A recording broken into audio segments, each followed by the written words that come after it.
After months of closure and intense diplomatic wrangling, Israel has reopened the Rafah border crossing between Gaza and Egypt, offering a narrow but critical passage out of the besieged territory.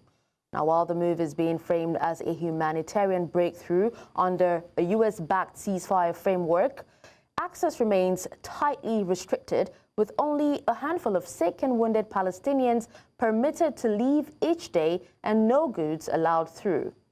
As thousands await urgent medical evacuation and questions linger over control, security and political intent, the reopening of Rafah raises deeper issues about relief, leverage and the future of Gaza's engagement with the outside world. And to discuss this, I'm joined by Bolu Michael-Biyi, foreign policy analyst in Eswatini. Thank you so much, Bolu, for always being available to speak to us. So let's move to the basic. How significant is the reopening of the Rafah crossing, from a humanitarian standpoint? Given the strict limits on movement, does it signal genuine relief, calculated political pressure, or something else? All right, thank you for having me. I hope you've had a nice day. Well, I think the reopening is just symbolic. It's basically just symbolic, but in practice is underwhelming. I'm going to explain, because after months of total closure, any opening would definitely feel like a breakthrough, to definitely feel like progress. But when only few people are allowed to cross and there's zero goods, then we can't really call humanitarian breakthrough in any way, because when we're looking at it from a humanitarian lens, it is grossly inadequate. We're talking about a besieged population of over 2 million people. Thousands of them are critically ill, and the crossing is processing maybe 50 patients a day. That's no relief. That's basically rationing of hope. It's just textbook calculated political pressure, nothing really genuinely about humanitarian concern here, because Israel controls that territory. Israel controls the valve. They decide who leaves, they decide when, they decide under what conditions people are going to cross through that strait. So that kind of control isn't about saving lives primarily, in my opinion. It's about leverage. It's about using the problems of people as a bargaining chip to basically maintain leverage in that area. So the significance in it is that it reveals power dynamics is like, in war times. All right, now this opening we know was tied to conditions in President Trump's ceasefire plan, and the return of an Israeli hostage's body. Now, I'm actually tempted to ask what this tells us about how humanitarian access is being used as leverage in the conflict, but you have actually answered that. But, with about 20,000 sick and wounded Palestinians reportedly waiting to leave Gaza, what are the implications of allowing just 50 patients a day? And how does this align with, international humanitarian obligations? Well, it tells us everything we need to know, that humanitarian access is being used as a bargaining chip. It's being weaponized. It's not treated as a fundamental right, as meant to be, as guaranteed in the law.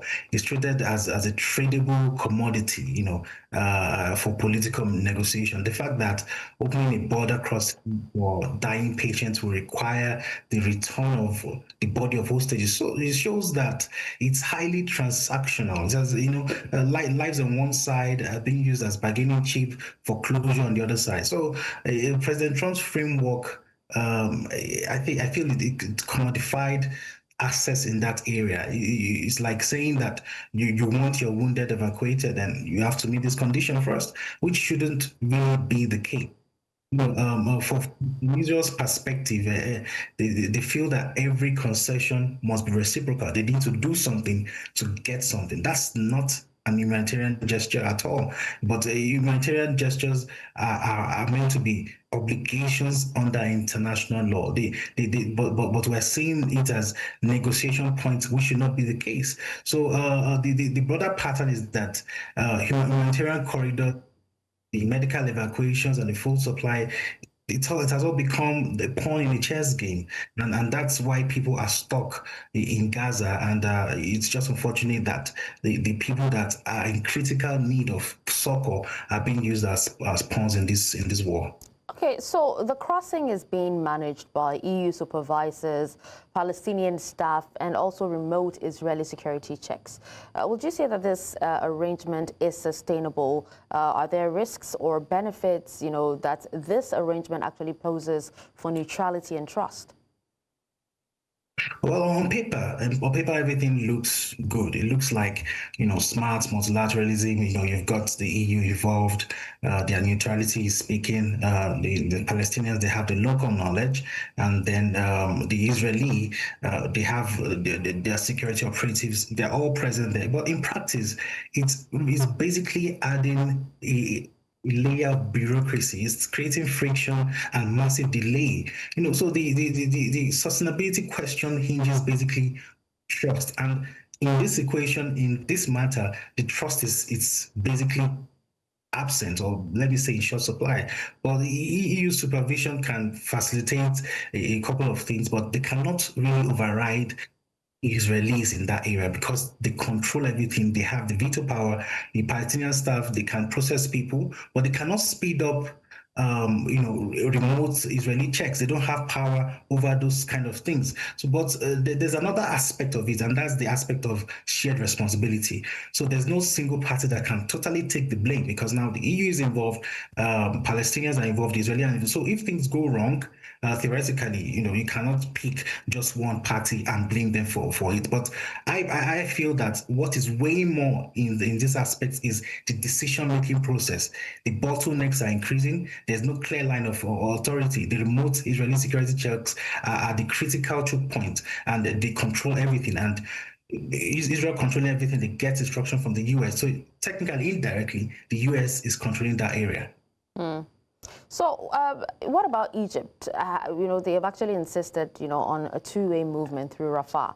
How central is Egypt's position in shaping what happens next at the crossing and in border Gaza, broader Gaza negotiations?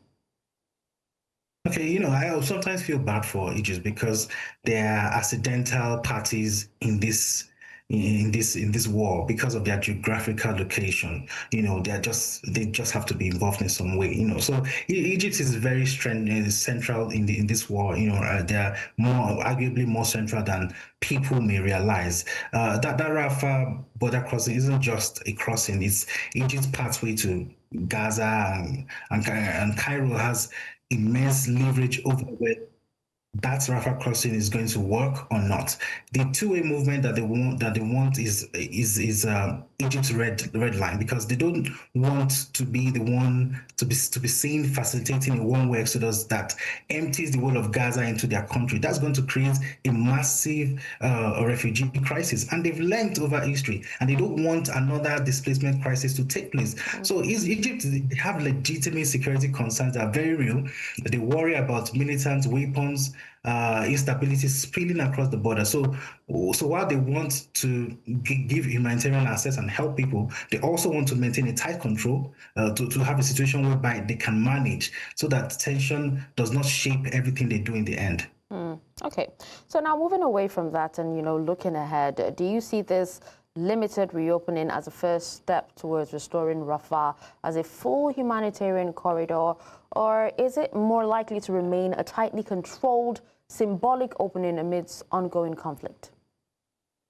Okay, I'll go for the latter because I'm quite skeptical that it's going to become a full humanitarian corridor anytime soon, for the reasons I raised in the last question. The conditions that led to the closure is very critical. There's mutual distrust, there's security concerns, the political leverage. They've not really changed per se. So the reopening is, I believe, is conditional, is limited, and essentially fragile. So the pattern we've seen repeatedly in this conflict is that there's a small opening that looks like progress, followed by another closure. And this back and forth, that's what we've been seeing so far. So don't be surprised that it might be closed again anytime, because that's the pattern. They open, it looks like progress, they close it again, and all that. So I'm just trying to be optimistic as much as possible that the back and forth, the opening and closure would stop one day, and people in Palestine will be able to live their lives freely, and Egypt won't have any humanitarian crisis, and of course have Israel to sheath their sword as well. All right. Well, thank you so much, Bolu Michael-Biyi, foreign policy analyst, for joining us and speaking on this.